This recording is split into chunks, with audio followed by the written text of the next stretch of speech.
chance na ng Gilas na tapusin ang no-win record kontra sa team ng New Zealand at kayang-kaya ito na gawin ng Gilas Pilipinas ngayong araw. Sobrang tagal na rin na hindi nga nananalo ang Gilas Pilipinas laban sa team ng New Zealand, kaya naman ito ang goal natin, kunin ang kauna-unahang panalo ng Gilas laban sa team ng New Zealand. At nasabi na ni Coach Tim Cone na meron at maganda ang chance natin na manalo laban sa team ng New Zealand ngayong araw at beatable naman talaga ang team ng Tall Blacks. Pwede silang matalo, hindi sila ang Team USA at maging ang Team USA nga ay natalo na rin ng ibang teams. At kung umubra ang Gilas kontra sa isang top 10 team sa FIBA ay may laban talaga sila naman ngayon kontra sa team ng New Zealand na mas mababa ang rank sa FIBA kaysa naman sa Japan, Brazil at Latvia, na kung saan lumaban pa ang pilay na lineup ng Gilas kontra sa team ng Brazil, habang tinalo naman ng Gilas ang Latvia na solid ang core players nila, best players nila na mula sa EuroLeague at NBA. Maging ang soccer nga, ilang ulit nang tinalo ang team ng New Zealand at mas malakas ang Gilas ngayon kumpara sa team ng South Korea. Sa FIBA competition na ito, 80-71 ang score ng laro, panalo ang South Korea laban sa team ng New Zealand. Dito naman, panalo na naman ang South Korea ng 1 point, hindi pumasok ang buzzer beater na tira ng New Zealand at tuluyan silang natalo. Ang isa pang panalo ng soccer ay 86-80 ang score at maliwanag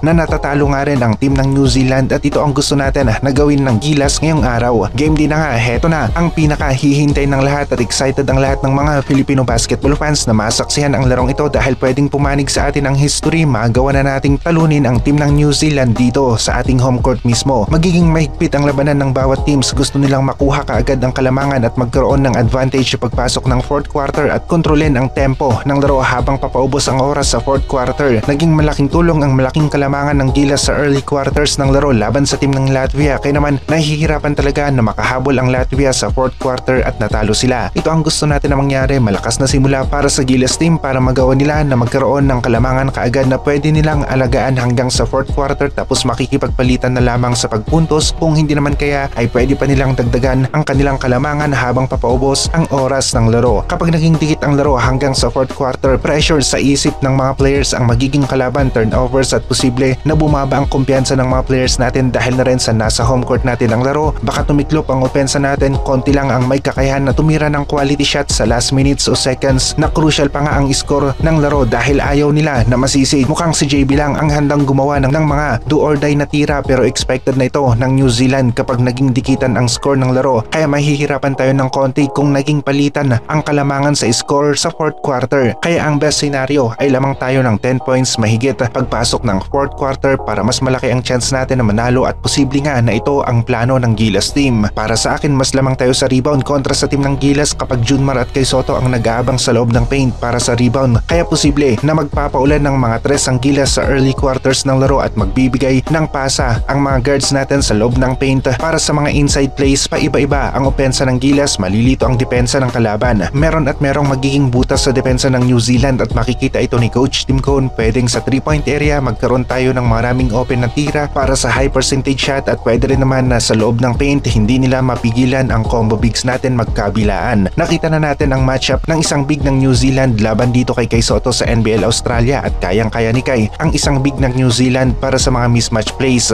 habang si Junmar naman kayang-kaya na i-handle itong si Tyrell Harrison. Magkakabanggaan naman sina JB at Sam Menengas sa 3 position. Siya lang ang player na nakikita natin na pwedeng sumabay dito kay Justin Brownlee mula sa team ng New Zealand sa bilis, height at pagiging athletic. Sa mga guards natin, dekalidad lahat, walang tapon sa rotation ng mga guards at sa mga bigs lang talaga nagkukulang ng konti ang ating Gilas dahil wala si AJ Edo, pero pagtutulungan ni Japet at Mason Amos ang spot ni AJ Edo para mabigyan ng quality minutes ang Gilas habang nagpapahinga si Kay Soto at Junmar Fajardo, pero asahan natin na saglitan lang ang pahinga ni Kay at Junmar. Dalawa ang pwedeng mangyari sa game ng Gilas ngayong araw. Pwede na tayo ang lumabas na panalo at posible rin naman na ang team ng New Zealand ang makakuha nito. Isa lang ang sigurado, magandang laban ang may papakita ng Gilas ngayong araw. Kasabay na rin yung chance na pwede silang manalo at lalaban talaga ang ating team para makamit ang goal na ito para sa mga Filipino basketball fans. Manalo matalo, sa Gilas side pa rin tayo, kasama nila ang mga Filipino basketball fans sa kagustuhan na makuha ang unang panalo laban sa team ng New Zealand ngayong araw. Hindi magiging madali, pero kapag may naniwala at naibigay pa ng Gilas ang kanilang best game ay posible nga na makuha natin ang panalo.